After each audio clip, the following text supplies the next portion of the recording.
Tämä webinaari toteutetaan Sittarin ja Greencarein kanssa yhteistyössä. Me ollaan ehkäpä nähty noin kuukausi sitten. Silloin me käytiin tämän satoa kohti webinaarikokonaisuuden ensimmäinen osio. Ja tänään me tavataan Taimivinkkien osalta. Ja mun nimi on Jussi Petäjä ja mä toimin tässä Greencarein puutarhurina. Osa teistä on ehkä tavannut mut, kun on katsonut Ihanat siirtolapuutarha-ohjelmaa. Olen ollut siellä mukana tehden pihatoteutuksia puutarha-asiantuntijana puutarhurina. Hauskoja päivän projekteja ja niistä pyörii uudet jaksot hetken päästä huhti-toukokuussa Maikkarin kanavilla. Mutta hei, muutama asia vielä. Eli edellisen Sato kohti webinaarin tallenne on nähtävissä. Ja se kannattaa katsoa, jos ei ole sitä vielä nähnyt, mutta ei hätää. Me vähän kerrotaan tänään myös niitä ensimmäisen osan asioita, jolloin pääset hyvin mukaan, vaikka et ole vielä katsonut sitä osaa 1.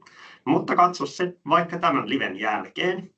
Ja tämä tallenne tulee myös sitten sinne samaan paikkaan ja sitten myös se on katsottavissa sieltä. Ja muutama muu asia vielä, eli tosissaan tässä Teamsissa löytyy sieltä Q&A-osiossa kysymysmahdollisuus. Eli jos tulee jotain semmoisia askarruttavia asioita, joita tässä käyn läpi, jäätte miettimään, että miten tuo on, tai sitten teillä on muita kysymyksiä, mitkä liittyy sitten taimikasvattamiseen, niin Q&A:ssa on hyvä paikka kysyä, ja sinne voi laittaa niitä kysymyksiä, ja sitten meidän tiimi vastaa niihin. Teen mielellään niitä kysymyksiä sinne ja vastataan. Ja sitten ei siihen vielä kaikki, eli tämä keskustelu jatkuu Greencarein Instagramissa vielä tuonne kello 19 asti. Eli jos ei kerkeä tässä livessä nyt, niin sitten liven jälkeen siirtykää sinne Instagramiin ja siellä me ollaan valmiudessa. Näin. Ja sitten me hypätään tosissaan tänne seuraavaan asiaan, eli kylvökalenteriin. Ja tässä kylvökalenterihan on hieno apuväline siihen, että jos nyt miettii, että mitä mä rupeisin kasvattamaan ja milloin mä rupeisin kasvattamaan. Ja sitten voi miettiä, että mihin aikaan, eli tehdä niitä suunnitelmia. Ja tästä nyt jos katsotaan esimerkiksi, että mitä tällä hetkellä olisi hyvä kasvattaa, niin me löydetään niitä. Ja näissä pusseissa, mitä löytyy sieltä sittareista, oikein hienot valikoimat, hienot telineet, josta löytyy näitä siemeniä, josta me voidaan kasvattaa niin kukkivia kuin syötäviä herkkuja, niin niistä pusseista löytyy hyvät ohjeet myös. Mutta mä palaan nyt tuohon kylvökalenteriin. Eli tästä me voidaan katsoa vaikka mitä maaliskuussa tällä hetkellä on hyvä olla jo chilit kasvussa. Me voidaan tomaattia ruveta maaliskuussa aloittelemaan. Paprika on hyvä olla kasvulla jo ja purjo ja näin poispäin. Ja itse asiassa me käyn tänään myös läpi sitä, että jos rupesi askarruttaa, voi vitsi, että en ole vielä aloittanut, niin käyn tänään läpi sitä, että jos se kasvumatka onkin vähän lyhyempi, ollaan vähän ehkä aikataulussa takamatkalla, niin mitä silloin kuuluu tehdä? Niin palataan siihen tänään vähän myöhemmin tuossa. Vinkkejä tulee monenlaisia. Ja on hyvä miettiä myös, että lähdetään vielä kertaamaan vähän. Tiedän, että me käytiin näitä asioita jo silloin viime kerralla läpi, mutta on hyvä lähteä liikenteeseen siitä, että mistä esikasvatuksessa kannattaa lähteä. Niin on se kasvusuunnitelma, miettii niitä, mitkä sopii sinne omaan ruokapöytään ja oman niin kuin ajankäyttöön, että mitkä on sellaisia. Ja helpompia on nyt sitten esimerkiksi yrtit, salaatit, tomaatit ja paprikat, mitkä on aika yleisesti sopii myös monenlaiseen ruokapöytään. Niistä on helppo aloittaa, mutta haastakaa vähän myös itseä siitä, että aina on hyvä ottaa sinne uudenlaisia ajatuksia. Ja sitten jos onkin jonkin matkaa esikasvattanut, niin on hyvä haastaa sitten itseä, että kun tuli onnistumisia viime kerralla, niin kokeillaan jotain uutta. Mutta tosissaan se on hyvä tutustua siihen aikatauluun, mistä tuosta puhun, ja ennen kaikkea sitten hankkii nyt ne kaikki kasvatustarvikkeet. Ja suosittelen siihen, että käy siellä sittarissa nyt yhdellä kertaa hankkimassa ne ja laittaa sinne ostoskoriin tai kärryyn ne.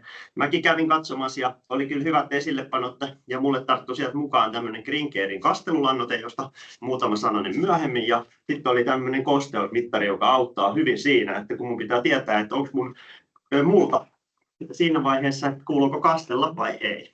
Eli nyt kannattaa ilman muuta mennä sinne sittariin ja etsiä niitä kasvatustarvikkeita, ne löytyy hyvin sieltä. No sitten on idättäminen, pienoiskasvihuone ja laadukas multa on toki tarpeen, ja pienoiskasvihuoneen etu on se on tämmöinen pienoiskasvihuone, jossa on monta pientä kasvatuspaikkaa, johon voidaan laittaa multaa ja siinä mullassa voidaan kasvattaa sitten. Ja siinä on kupu päällä pysyy kosteena ja alapuolella on vesi, jota pystytään sitten multa pystyy imemään sieltä ja kasvien juuristot saa sitten kosteutta. Idätys on tärkeä ja idätyksessä on se, että pidetään se multa kosteena, koska jos me ei pidetä sitä idätyksestä multaa kosteena, niin meillä käy niin, että kasvumatka loppuu kesken ja siemenestä ei koskaan tule mitään vihreää. Se on tosi tärkeää. Ja huoneen lämmössä huomio valon määrä ja sitten ehkä tuohon idättämiseen vielä sieltä siemenpussista löytyy hyviä ohjeita ja niitä kannattaa vielä katsoa sieltä siemenpussista. No sitten on vähän semmoinen, voi olla vieraampikin termi, kouliminen, mistä lyhyesti puhuttiin viimeksi, mikä on tärkeä asia. Täällä kuvat me nähdään, että tuossa niin kuin kahdessa kohtaa noita vihreitä varsia, jotka on lähtenyt hienosti kasvuun, ja nämä on paprikan taimia. Ja tuosta yhdestä pienestä mullasta nousee monta tuollaista pientä paprikan alkua. Ja ne on syytä ottaa hennot ja juuret sieltä mullasta irti toisistaan. Ja sitten kun ne otetaan irti toisistaan, niin siinä vaiheessa on hyvä ottaa sitten isompi ruukku. Ja isompaan ruukkuun kuuluu laittaa sitten Green Carein taimimultaa. Ja sitten kun me käytetään Green Carein kropiootti-taimimultaa, niin se tekee se kropiootti siitä, että tulee vastustuskykyä ja paremmat juuret ja sato ja maku. Se on tärkeää. Tehdään pieni reikä sinne mullan keskelle ja sitten noin 1,5 senttimetrin syvyyteen laitetaan sitten se koulittu yksi taimi ja painetaan se multa siitä reunoilta niin, että se on tasainen. Ja sitten on hyvä muistaa, että lopuksi kuuluu, kun sille on saatu hyvä paikka sieltä ruukun keskeltä, niin kastellaan sitten hyvin. Ja mä oon käyttänyt kastelussa tämmöistä sumutepulloa, mutta tässä ensimmäisessä vaiheessa, kun koulitaan, laitetaan se yksi taimi tuonne, niin voidaan sitten laittaa hieman enemmänkin sitä kuin sumukepullon verran. Sitten on hyvä sijoittaa ne sellaisen valoisan paikkaan. No missä vaiheessa kuluu lannottaa? Siinä vaiheessa, kun on 2 viikkoa se koulittu hyvin hyvältä näyttävä uuden majapaikan saanut taimi, niin sitä kuuluu lannottaa. Ja hyvä tapa lannottaa on helppoa. Tässä nyt esimerkiksi tomaatti ja chili lannote, niin ihan käytetään ohjeen mukaan. Voidaan laittaa sumuna sumupullosta tai sitten esimerkiksi tämmöinen pussi on aika helppo paikka sijoittaa sitten sinne kastelupaikan läheisyyteen ja kastelukannussa laittaa sitten sinne juuristolle ja siinä suhteessa. Ja mikä hyöty sitten lannoittamisella on, niin lannoittamisella on hyötyä monenlaisia, mutta toki se on, että kun me halutaan, että se menestyy se kasvi ja me ollaan päästy siihen vaiheeseen, että se on hyvällä kasvulla, niin me halutaan vauhdittaa sitä kasvua. Ja maku ja kukinto ja kasvin väri ja sitten myös se kasvitauteja ja kaikkia muita lämpötilavaihteluita vastaan, niin jaksaa taistella huomattavasti paremmin lannoitettu. Ja näinhän se on, että jos jostain syystä sitten se sesonki kesällä on vaihteleva, niin se, että lannoitteella on vielä suurempi merkitys. Ja sitähän me ei voida vielä tietää, että miltä se kesä näyttää. No, sitten on lisävalo ja lämpö. Ja lisävalo ja lämpö on hyviä kavereita siinä, kuin puhuin siinä alussa, että annan teille vinkin, että jos on jäänyt vähän viime tippaan se, että kun katsoo kylvökalenteriin, voi pahus, että nyt jäi tänä vuonna kasvattamatta, ei hätää. Lisävalo, ja lisävalolla tehdään se, että saadaan vauhditettua hyvin paljon sitä kasvua. Ja itse asiassa, kun me katsotaan tähän aikaan, vaikka me on kivasti saatu valoa sieltä ikkunoista sisään, niin sisätiloissa harvoin on tarpeeksi valoa, jolloin on hyvä miettiä sitä lisävaloa. 12 tuntia on sellainen määrä, mitä keskimäärin kasvava taimi tarvitsee valoa, ja me harvoin pystytään tarjoamaan sitä ilman lisävaloa. Ja sitten kun meillä on se lisävalo, niin lisävalo sitten ihan tuo myös paljon siihen kasvun kiihtymystä. Ja silloin kun se kasvu kiihtyy, niin on hyvä muistaa myös se, että silloin se ravinne eli se lannoittamisen merkitys korostuu. Lämpö on toinen, lämpömatto, jota voidaan käyttää sitten siellä vaikka pienoiskasvihuoneen alla, kuten tässä kuvassa, tai myös muissakin, että niin se antaa tällaisen lämmön avulla itäminen onnistuu paremmin, eli saadaan oikein hyvin se ensimmäinen vaihe suoritettua siitä siemenestä itämyön ja sitten lisävalolla vauhditetaan taas sitä taimenkasvua. Ja helppo käyttää. Nämä lämpömatot toimii pistorasian laittamalla, on hyvin vähän energiaa vieviä ja sitten siinä on sellainen kiva asia myös, että ne on vielä pieneen tilaa, sen saa rullattua pois, kun sitä ei tarvitse, mutta ulos sitä ei saa viedä, että ne on ensisijaisesti tarkoitettu sisäkäyttöön.